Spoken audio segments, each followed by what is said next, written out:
daha inik.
Ne güzel kaçtı.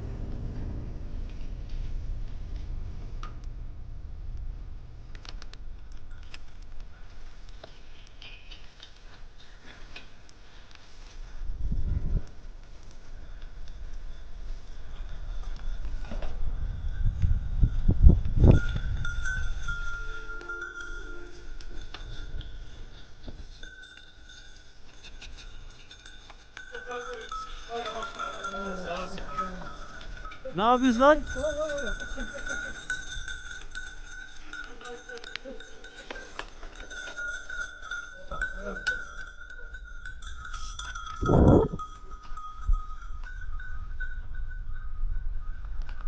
Aksiyon, macera.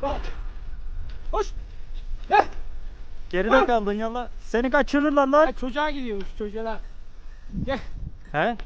Çocuğu var burada galiba onun. He, sen onu mu kovalıyorsun? Seni mi kovalıyor sandın? Benim hayır bize doğru şey yapıyor. Geliyor bizle beraber sandım da.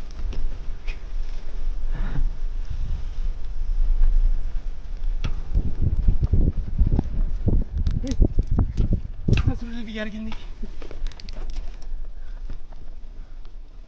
Sürüyü de attık. İçinden geçtik.